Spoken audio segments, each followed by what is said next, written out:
kalau kita berada di luar negeri yang aman dari suatu virus penyakit, dilarang oleh Nabi untuk masuk ke negeri yang ada penyakit atau wabah penyakit tersebut, karena khawatir akan terkena virus tersebut. Ya, dan Islam melarang kita ya mencari-cari masalah, ya, cari-cari masalah, ya, menyebabkan penyakit terhadap diri kita.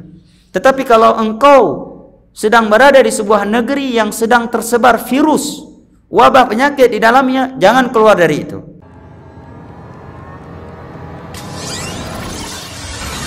STA TV, media syiar Islam. Nah, usahakan ya tempat-tempat keramaian untuk dijauhi semaksimal mungkin. Ya, apalagi ya sering duduk di tempat keramaian tanpa kebutuhan yang penting, hanya sekedar nongkrong. Ya, hanya sekedar nongkrong yang tidak bermanfaat. Ya, hendaknya dijauhi di masa atau suatu tempat yang telah diketahui virus telah menyebar di tempat tersebut. Apa dalilnya? Dari Abdullah bin Amir radhiyallahu anhu. Beliau menyebutkan anna Umar radhiyallahu anhu kharaja ila Syam.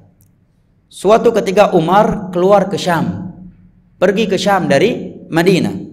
Falamma balagha bi Sargha, begitu beliau sampai di suatu tempat yang bernama Sargh, balaghahu anna al-waba' qad waqa'a bi Syam. Sampai berita kepada beliau bahwa di Syam sedang terjadi wabah penyakit, sedang tersebar virus penyakit, yaitu ta'un ghamus. Dan itu nama virusnya ghamus, yang mengakibatkan banyak kaum muslimin mati. Di antara kaum muslimin yang meninggal saat itu adalah ulamanya sahabat Nabi yang bernama Muadz bin Jabal. Beliau salah satu dari 3 ulama sahabat yang dikirim oleh Nabi untuk berdakwah ke negeri Yaman di masa Nabi SAW. Beliau bersama keluarganya meninggal dunia karena virus ghamus. Nah, begitu beliau sampai di tempat tersebut, datanglah berita kepada beliau bahwa di Syam sedang tersebar virus penyakit atau wabah penyakit. Maka Abdurrahman bin Auf yang bersama Umar saat itu, beliau pun menyampaikan bahwa Nabi SAW, wahai Umar, pernah bersabda, "Idza sami'tum bihi bi ardin fala taqdamu alaih." Apakah bila kalian mendengar suatu wabah penyakit telah menimpa suatu daerah, maka jangan masuk ke daerah itu. Jangan pergi ke daerah tersebut. Wa idza waqa'a bi ardin wa antum biha. Dan apabila wabah penyakit menyebar di suatu tempat dan kalian sedang berada di tempat tersebut, kalian berada di dalam negeri tersebut, fala takhruju firaran min, maka jangan kalian keluar dari negeri tersebut karena ingin lari darinya. Ini bimbingan dari Islam yang aman indah. Ya, kalau kita berada di luar negeri yang aman dari suatu virus penyakit, dilarang oleh Nabi untuk masuk ke negeri yang ada penyakit atau wabah penyakit tersebut, karena khawatir akan terkena virus tersebut.